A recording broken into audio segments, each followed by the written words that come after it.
and welcome to another Consolidated Credit webinar. We're here again with Jeff, our Executive Director, and we're joined by Dorothy Lazzari from Premier Mortgage Center. And today we're going to be talking about buying a home, how-to guide for young Canadians or really any potential home buyer. So thanks for being here. You're welcome. Thank you for having us. Okay, so today we're going to be talking about a pretty important topic, buying a home. So things we're going to look at today are where do I start? Of course, what can I afford? And then I'm sure most of you have probably heard about the stress test. We'll take a little bit of a look at what is that, what's involved with that, and what does that really mean when it comes down to purchasing power. Chances are you're probably going to have to take some sort of a loan or a mortgage to purchase a home. So we're going to look at kind of the ratios and the values that the lenders want to see. And finally, we're going to look at who can help you, all the different financial professionals that are going to help guide you through this process. So the big question is, where do I start? So as a financial counselor, I feel it's my obligation to let everyone know that they need to start with their budget, or in this case, budgets. When you're buying a home, you'll probably have two budgets. One of them should be your household monthly plan that guides your spending, your saving, helps you achieve your financial goals. The other budget is going to be the one that you're going to need for your home purchase, which is something we'll talk about a little bit later. It's going to have to include not only the sticker price of the home, but also the money you're going to need for closing costs, taxes, home inspections, and especially emergencies. Now, Jeff happens to be a huge fan of emergency savings, so I'm hoping maybe he can enlighten us on one, just the general importance of emergency savings, and two, how a new homeowner should approach emergency savings. What are they going to have to look out for, and what might be new for them?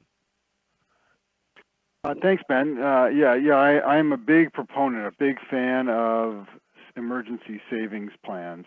And why? Because savings are critical. The people we see at Consolidated aren't necessarily frivolous spenders. They've just had life happen and putting them further into debt when that life happens. It's those expenses that you don't expect and aren't prepared for that can really send you in from an otherwise solid financial plan into a bit of a tailspin. So that's why having an emergency savings fund is one of the most important things you can do to actually avoid debt. And from our perspective, it's usually recommended that we save, say, about 3 to 6 months worth of expenses so that if that unexpected expense occurs or you have some sort of interruption in your income, you don't have to take on additional debt to work through it. Now, as you're probably thinking, this really applies to home ownership. And truthfully, it becomes even more important when you are a homeowner. It always seems that the furnace goes, a pipe lets go, or the roof starts leaking at the most inopportune times. Now, as a homeowner, this financial goal is critical to survival. So these emergency savings funds are what are going to keep you afloat and keep you from taking on more debt and potentially even keep you from losing your home because you've had one of these unexpected expenses come up. So my idea here is, with a lot of things around savings, is start small. Start so you don't even notice it. And the important part of that is start today. Don't put it off until next month when you feel you're in a better position. Even if it's $5, $10, $20, start today, put it into a savings account, and then you'll get better as time goes along. For sure, and hopefully you gain some compounding interest with that, and it's also a bit of a confidence booster too, seeing those emergency savings kind of build every week or every month. So that's great, and that leads us right into our next point, which is your credit. Having a higher credit score and a clean credit report is going to get you a better interest rate on your mortgage, period. So it might be worthwhile to get both copies of your credit reports, TransUnion and Equifax, and then start doing a little bit of cleaning before you actually start the house hunting. There might be mistakes on there.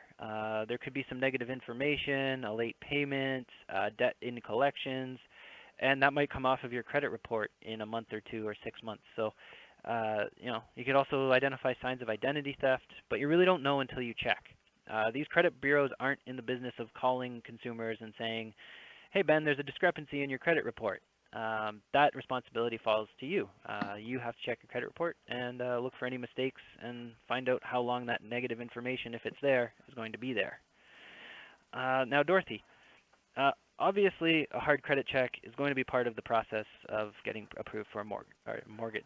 But I've heard you can have up to 5 mortgage lenders do a hard inquiry on your credit file, and the credit bureaus will count it as one credit check for the purposes of your score calculation. So is that true, or is that just another one of the many credit myths that are floating around out there? Thanks, Ben. That's actually true. The credit bureau agencies have updated their software over the years, and the programs have become sophisticated enough to know that inquiries within a 30-day period typically do not affect the credit score after that first one. What you'll need to be careful of is when that 30-day period begins.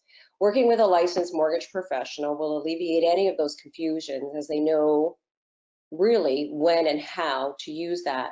Having said that, your broker will pull a bureau and can send that with every application, so there's no real need for any other lenders to pull another one. This is important because if you're on the border with an acceptable score and it drops due to another inquiry, it could mean the difference between an approval or a decline on your mortgage request. Okay, thanks. I thought that was still the case, so I'm glad that they're updating their software and they're recognizing that. So that's why researching is so important. This is probably the biggest purchase of your life, so you're going to want to take your time, learn the lingo, speak to the right financial professionals, and we're lucky enough today we happen to have one of them with us. So Dorothy, can you just briefly kind of cover these different professionals, who's going to help you, who's going to be part of the process, that sort of thing? Sure, I can. The home buying process, and it's an extensive one, but with the right team, it can certainly be a simpler process than you might think. Your team of experts is going to include a licensed realtor who's going to work with you to look for the right home that fits both your needs and your lifestyle, of course. It's important to know that a realtor can also represent you when buying both a resale home and a new home construction from a builder site. They're going to know the ins and outs of those conditions on those offers, so it's important to work with a licensed realtor. A home inspector is another licensed professional that you'll want on your team. An inspector will look for structural concerns with the house that might be a problem for you in the future. This is going to help you and your realtor negotiate and finalize the price of that home.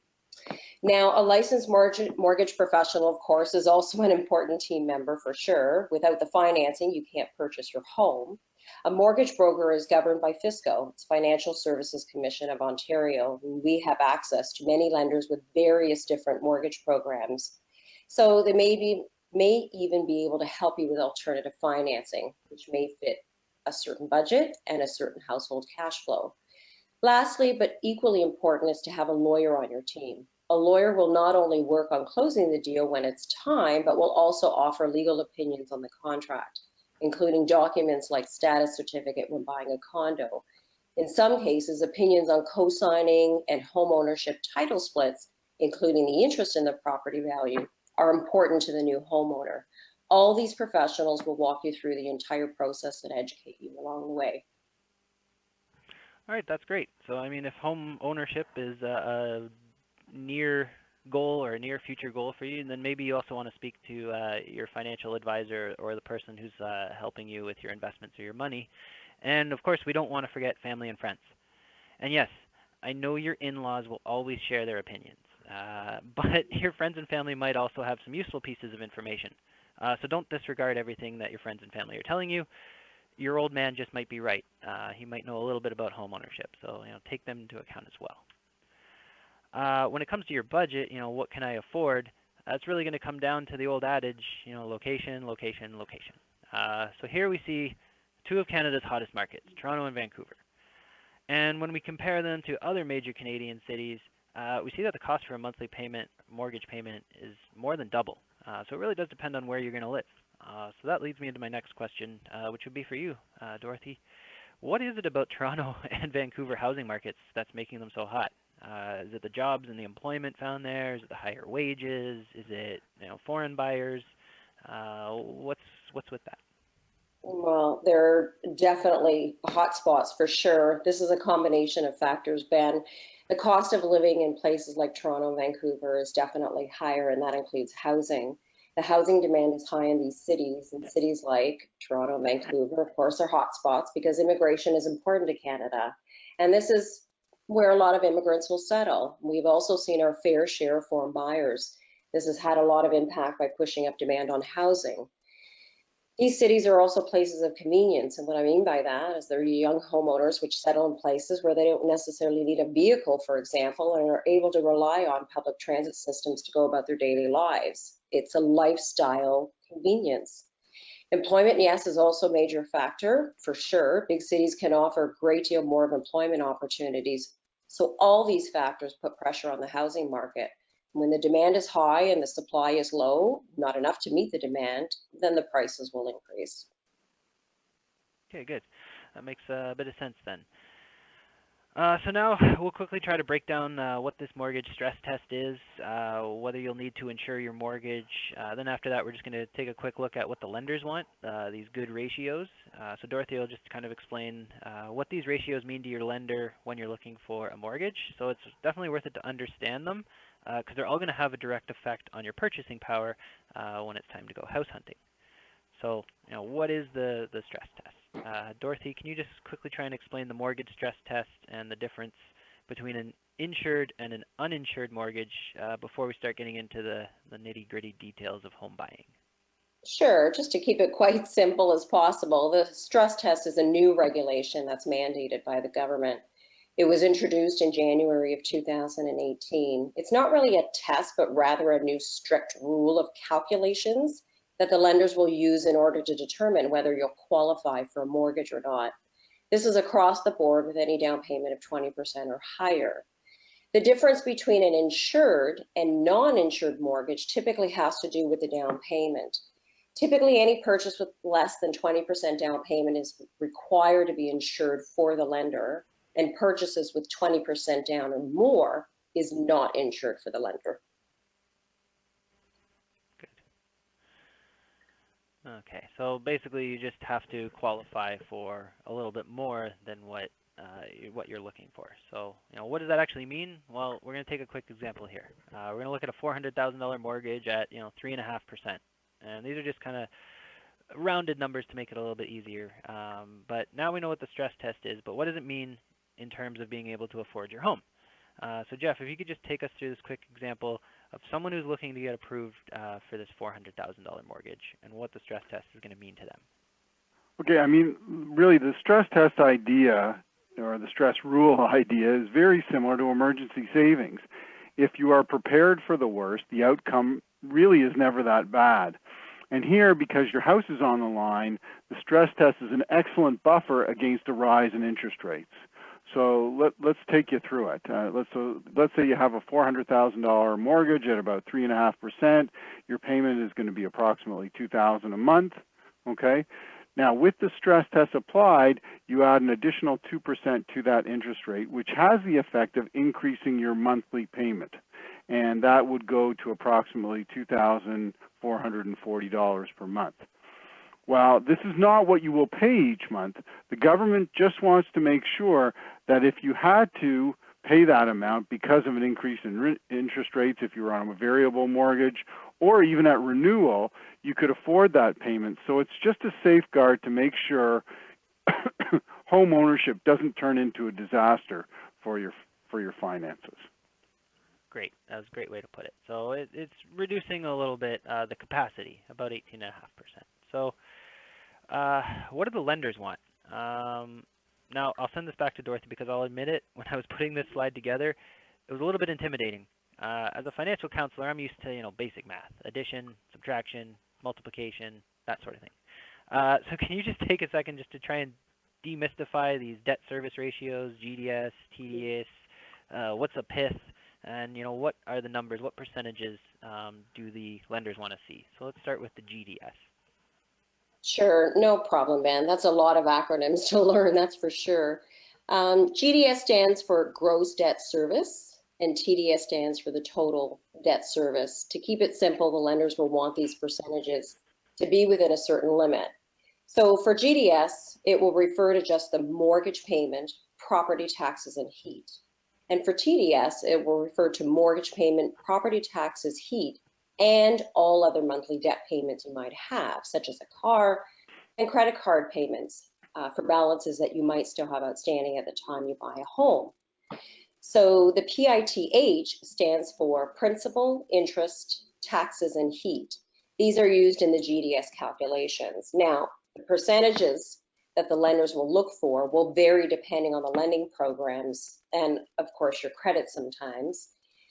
35% GDS and 40% TDS is quite common. However, they will vary, and sometimes grants are made up to 39 and 44%. Alternative lending programs are a bit different. They calculate a little bit further and go beyond those calculations. So sometimes they can go up to 48 and 60% for GDS and TDS. Okay, great. And then, of course, we have the DTI, the debt to income, and I'm pretty familiar with that. That's just your monthly debt payments to your income, your gross income. So, lower is certainly better, but just like it says, that's your debt to income. Sorry. Jeff, you see people every day with high debt service ratios and big debt balances. So can you just explain the importance of maintaining a good DTI or debt to income ratio? And would you say that looking for a home with a high DTI is a good idea? Should paying down debt outweigh the sense of urgency that some people feel when they're looking for a home? Thanks, Ben. And yes, truthfully, your ability to service your debt, or because a lot of people don't understand what service your debt means, or make sure you can make your full payments on time. That is critical. So this measurement, this ratio, really kind of helps you determine where you're at. So with that, your debt to income ratio is something that you want to pay attention to so that you have a good idea of where you stand on a regular basis to see how much of your actual budget is going towards making your debt payments. So truthfully, having a high debt to income ratio prior to buying a home would really not be a good idea. That means the amount of money required to service your debt in comparison to your income is also high. So you have to ask yourself, if I'm actually ready to stretch my current debt payments each month, and do I really want to take on the extra burden of a mortgage payment? Now, not to mention the potential for large unexpected expenses of owning a home. So if it were me, I want to make sure my financial house is in order before I consider buying a physical house. In other words, sometimes we may have to put that urgency towards paying down our current debt rather than taking on more debt. Good. I like that. That's a good way to put it. So now we'll move on to the LVR or LTV, the loan to value ratio. And this one was a little less intimidating for me to understand. It's your loan minus the mortgage balance divided by the value of the home. So Dorothy, can you just let us know a little bit about LTV ratios and when they might be used? Sure. Yeah, so the loan to value is exactly that. It's the loan value compared to the value of the property is the way the lender will look at it. So you can purchase a home up to 95%, but at an 80% loan to value, you'll save a lot of money because it's not insured. So this could save you thousands in upfront costs because as an insured mortgage, there's a premium to pay on that. Even though it's added to the mortgage and paid off over 25 years, there's still an upfront cost to putting less than 20% down. So loan to values also become important when dealing with exceptions, I find, or specific type of properties. While uninsured mortgages go to 80% and insured mortgages go to 95% sometimes, when exceptions are given on income and or credit, loan to values will be cut back oftentimes to 65, say 75% loan to value, for example. Even some specialty lending programs will only offer 50% loan to value. So this really means to you as a homeowner, your down payment will have to be higher. So it's more money down up front on your part. Okay, good. So we kind of talked a little bit there about damaged credit or bruised credit or how important credit is. So if you have less than stellar credit, don't let that dissuade you from buying a home. A mortgage is probably one of the best reasons to take on debt. Unlike a car, which rapidly depreciates in value, chances are a home's value will appreciate the longer you own the home, provided we don't see another housing market crash like we saw in 2008. But I mean, that's part of the reason we have the stress test in the first place, I suppose. So always start by making a plan. And that's going to help you try and rebuild your credit. So the first thing to do would be get your credit report. Like I said, take a look at it. If there's any mistakes, get them fixed, and just start finding out how long things are going to be there and what you need to do to help build your credit back up. So I'll turn this slide over to Jeff now. If you could just take some time to explain some of the options that a potential home buyer with bruised credit might want to look at before starting the house hunt. What kind of plan would they come up with? What might they want to do in regards to building their credit? And how can they go about paying down their debt?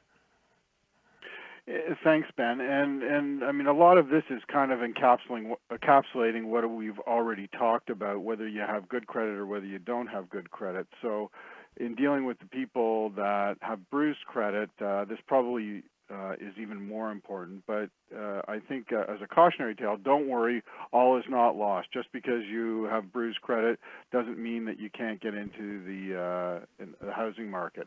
I mean, if you have a good job and your finances are in order now, and the houses that you're looking at all represent good value, all is not lost. I mean, for starters, as we've been talking about, do a home ownership budget. Once that's complete, take a look at your credit reports. You say it's bruised, but is there anything in the short term you can do to help improve that credit score and credit profile? Maybe that means paying down some debt on a couple of cards because you're coming up to the limit, and if you can pay down some of those debts on those credit cards and get down to say 35 to 40% of what your limit is, that's really going to help you.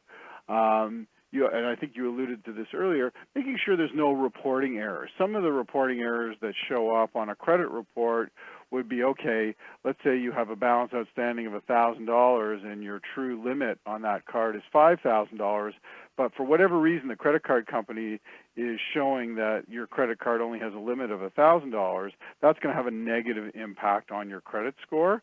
So you might want to report that to the creditor to make sure that they correct that error on your credit report. In addition, you might even want to consider taking on some new credit. So maybe it's an installment loan or a secured loan that reports to the Bureau, which has the impact of building positive credit. So you've got some things that are dragging your score down, but maybe there's an opportunity to take on additional credit, and small in nature, that will have the impact of improving your credit score and your credit profile. And the idea here is you really just want to showcase you as being someone who is worthy of getting a mortgage. Now, once you've done all you can in this rehabilitation area, it's time to get creative. And quite frankly, this is where a strong real estate agent and a strong mortgage broker can really earn their wages. There are many different options out there to help you get that mortgage in the short term. And as you improve your credit and as you improve your track record of making sure that you're making payments in full and on time, you can transfer your mortgage or get another mortgage at much more favorable terms. So as your credit and your profile improves, it's going to become, these options will become available to you at a much lower cost. So the idea here is, what do you need to do to get into the market initially and be able to secure financing, given the fact that you've got bruised credit. And I know Dorothy has probably dealt with clients like this, and I know there are options that involve some vendor take-back financing and other opportunities on the real estate brokerage side that may help you get into the market. You just have to be a little bit creative and think outside the box to take advantage of those opportunities. Great. So some good stuff there. Yeah. Like, what does your credit report say about you? That's kind of what I always say in my workshops. Is it something you're proud of? You want to show a mortgage lender? If it's not, maybe you want to spend some time just trying to fix that up a bit, or like you said, get creative. See what else is available out there. So if the stress test is stressing you out, if these numbers and these values are making you worried a little bit, well, the thing is just to stay positive. Yeah, the stress test can be a hurdle, but it's also there for a reason. It's protection. So, as we've seen, interest rates are rising, and I would suspect that they're going to continue to rise. at least for a little while. So that might mean you need to save longer, but that's a good thing too, right? You'll have a bigger down payment over the course of the loan. It'll be less interest charged as well. Definitely stick to a budget. If you don't have one, then start one. If you need help starting one, then one of our credit counselors would be more than happy to speak to you. This is a huge decision, so make sure you speak to the right people. You have the best debt service ratios, debt to income ratios, that sort of stuff. So like I said, do the research, learn the lingo, speak with someone that you trust, and help get the right team together to help you on this home buying path. So, Jeff, is there any parting words of wisdom before we get to the Q&A? Really, not much here. I think we've covered it quite a bit, but I think the one thing that I would like to stress here is to be prepared, and most importantly, don't jump in until you're ready.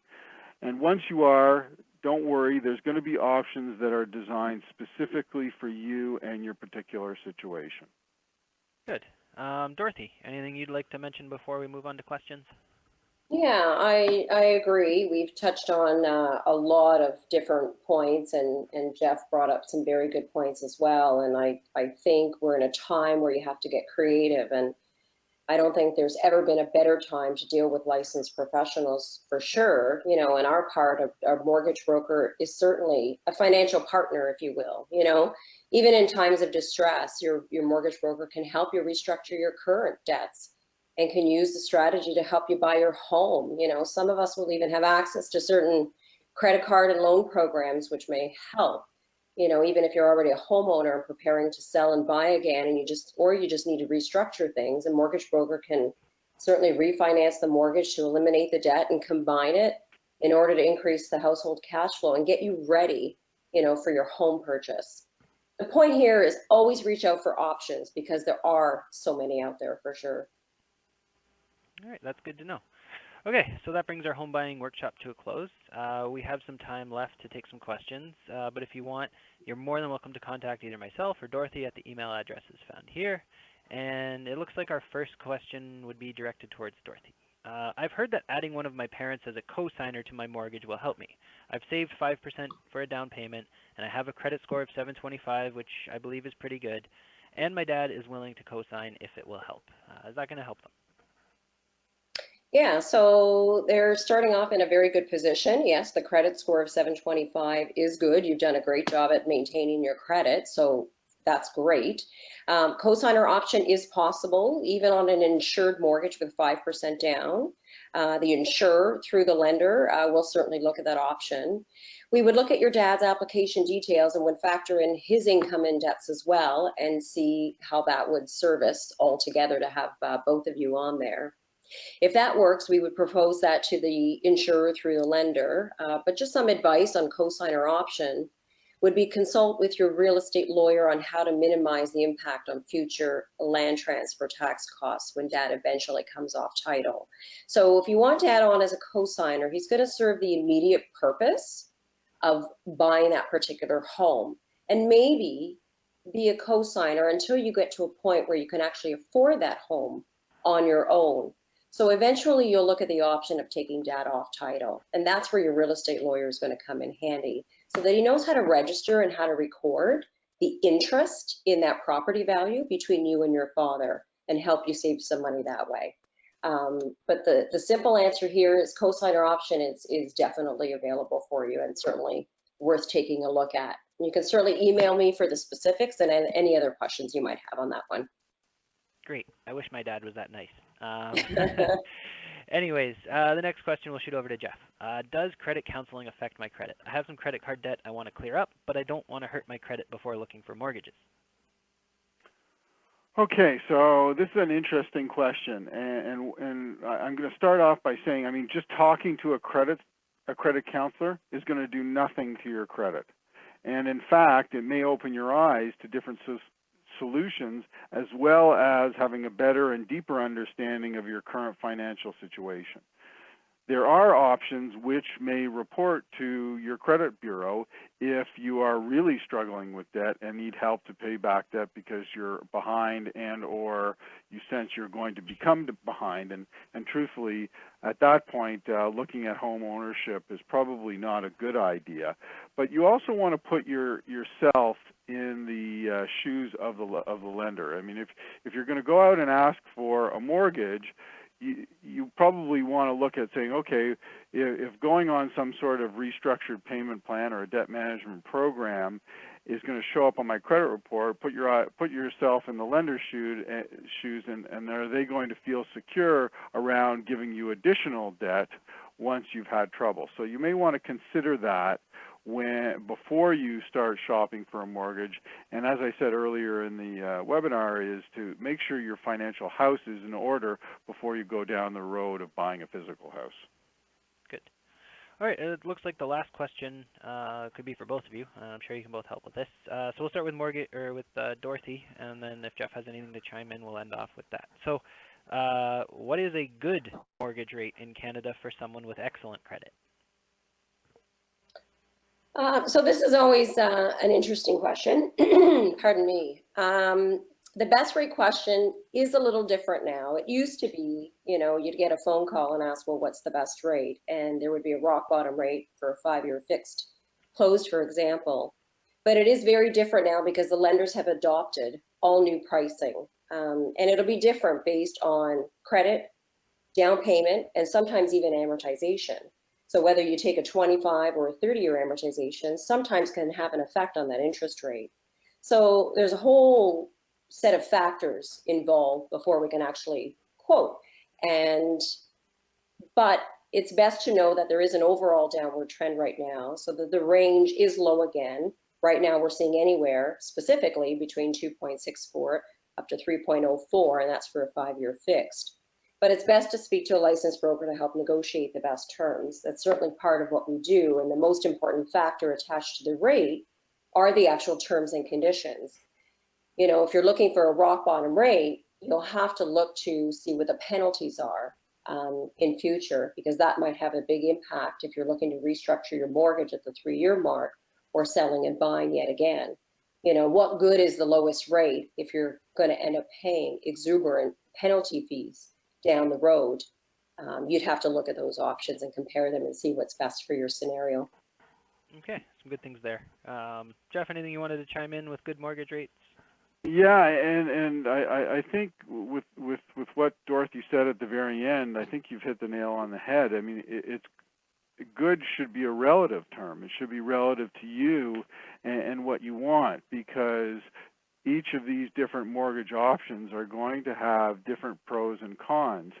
And if they end up being a real con for you, and I think you used the example that if you really pushed hard on the rate and then you decide to get out of your mortgage early, that penalty is going to be based on the difference between prime rate probably and what you're paying, and that's going to have a dramatic impact on the penalty. And truthfully, that might not be good for you. But if it's your last mortgage, I mean, and you want to hold it through, I mean, there's all sorts of different things that are going to impact the individual consumer and what's relevant for them. So a good rate is the best rate for them, and the only other advice is shop, shop, shop, because definitely lenders want this type of business on their books, especially in Canada. And if you can pit one against another to kind of reduce your apples to apples comparison, then you're going to be the winner at the end of it. Good. All right, so some solid professional advice there. If you do need some coffee or some knowledge of financial education, perhaps you'd like to step into our credit dojo. We have a mortgage mastery course in there that you can take. It's online. So if you're interested in learning more about how the coffee platform can help you or your organization, please feel free to reach out with me directly. And Jeff, Dorothy, this will conclude our webinar. So I'd like to thank both of you again for taking the time to speak with me today, and hope you have a great week.